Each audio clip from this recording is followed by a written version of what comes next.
Okay, so this room is the new book section. Yeah. And we've arranged it by categories. And then, for example, look, this is the literature.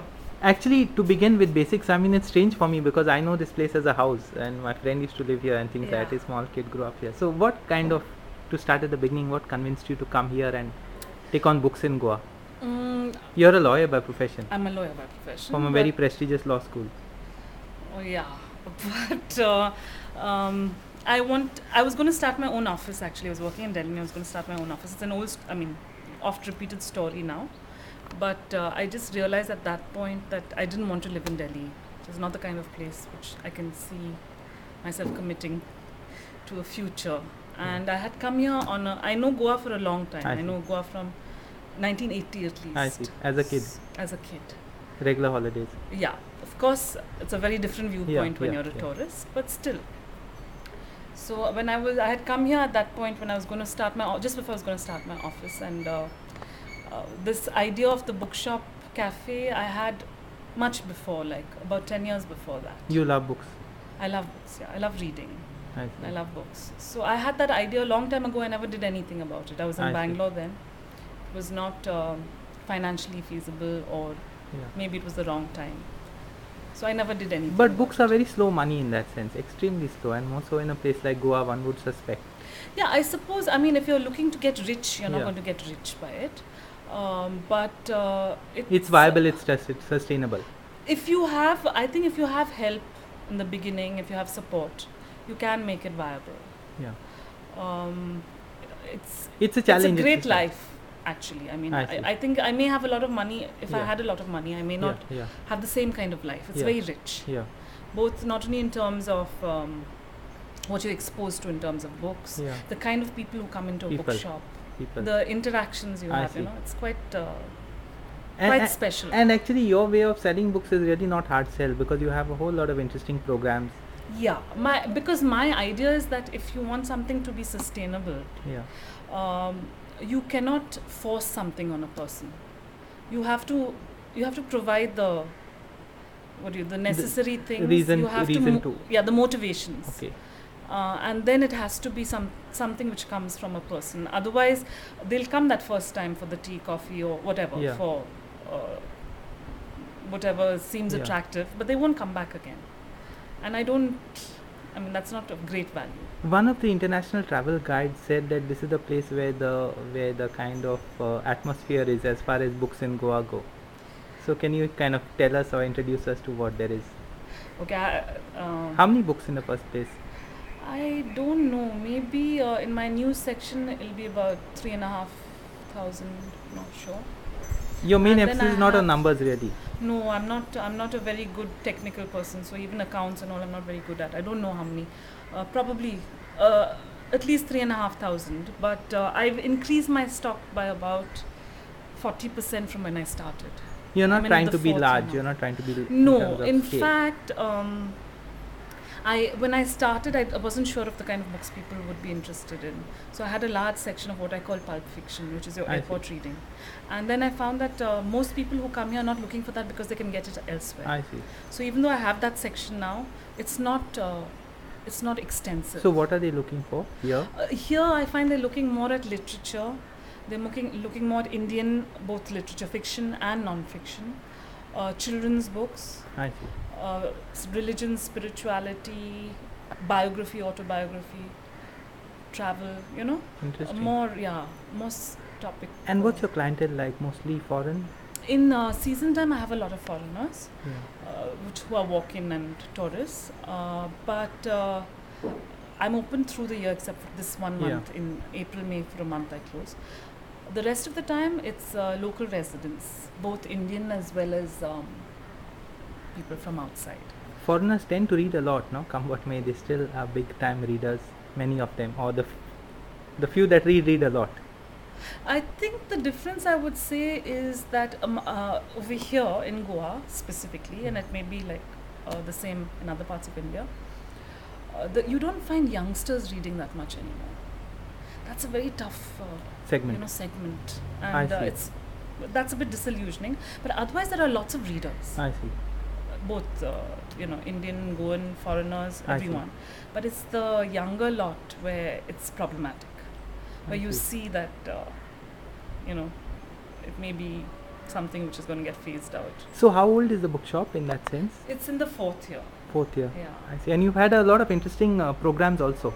Yeah, that was the other thing actually. My idea of the bookshop was also a space where people can come and do things which are creative, Yeah. where I provide that kind of space. So I started, right in the beginning when I started the bookshop, I had Isabel Santa Rita Vaz Right. come and do a reading from a play that she had not yet put into production at that I time, the see. Abe Faria play. Yeah. Somebody had given me her name as a suggestion. She very kindly agreed to do that. Yeah. And from that, I've had a lot of events. I see. Or book readings, 1 or 2 art exhibitions, workshops, things like that. Quite a few big names have spoken here, like few, William yeah. Dalrymple and Yeah, William Dalrymple, of course, Amitabh Ghosh. Amitabh Ghosh. Dainita Amitabh Singh. Ghosh released his India release, or was it the Goa release? It was it was part of the India tour. Part of yeah. the India tour. Yeah. Of Sea of Problems. Actually, if we play it right, I think Goa has a right mix which can, welcome a whole lot of writers and creative people here. Would you agree? I definitely think so, because at the moment, at least Goa, as of date, still has the physical space and the creative Image, picture. creative space, I would Space. say, which allows writers, artists, and all that to flourish. flourish. Could you just introduce us to your books? Yeah, sure. As I said, it's a categorization, and then of course it's alphabetical according to author. That side is what I call my pulp fiction section. So you have the the Ludlums and the Dan Brown and I see. Arthur Haley, some amount of crime Yeah. and food, a few books on food. This side is for me, a very interesting section of literature. I see. A lot of authors which you don't find in many bookshops, except the more serious ones. And people come and they quite appreciate it. I see. Whether it's Echo or it's Saul Bellow or it's, I don't know, Ayn Rand, Murakami, across, Philip Roth, I see. across countries and across Okay, cultures literatures and yeah. cultures, So it's a kind of world kind of meeting place, Yeah. not just Western. Not just Western.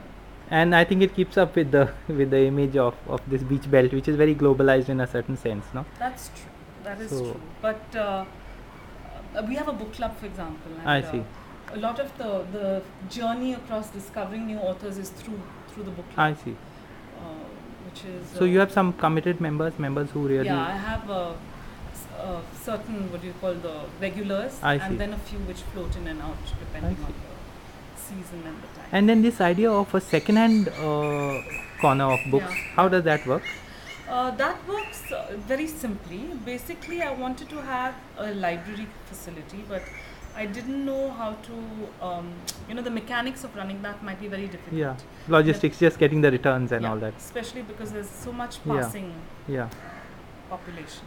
So what I've done is I've taken an idea which I saw in other bookshops in Goa, Yeah. the small ones, where they sell you a book. If you return it, you get a certain Percentage amount back. yeah. And so the book gets circulated also. I see, And I see. whether it comes back or not, You you don't lose. worry. You don't lose. Yeah. Yeah. So, and that also, but the only difference that I made was I wanted the books to be reasonably priced. I see. Because it used to irritate me, you go to a second-hand bookstore and you find you're paying like 2/3 of the I see. full book I price. see. So that I've kept it within a range. Okay. Irrespective of the book. Interesting. Because it's second. I Of see. course, I have a Goa section also, Yeah. which is very important. Yeah. I try and source from wherever I can. I see. Interesting. It still has the atmosphere of an old house in certain sense. Hi. Yeah. It's there. It's on the desk. It has, it is an old house which I've just, this portion is not changed at all except cosmetically and a little bit of, repair work as Yeah. it were. Some skylights to allow lighting, Okay. things like that. But the it garden I've developed quite a lot. Yeah, the monsoons must be quite They're difficult. But then difficult. it's difficult for everyone in Goa, or anyone in a coastal area. That's true. So, So just nothing have to to live complain with it. about. And what are your plans for the future from here away? I've now there's Ruchika's Art Gallery in Panjim. Yeah, They've made a section for me to keep art and coffee table books. I see. So that's my new thing I this year. see. And hopefully I'll make my second-hand section a library also. I see. I've just thought of some Way out. way out. And the other thing that I'm involved in, but not just me, it's a group of people, is to start a mobile library for the villages and for children specifically. I see. Hopefully maybe in a year or something like that. Thanks and all the best. Thank you.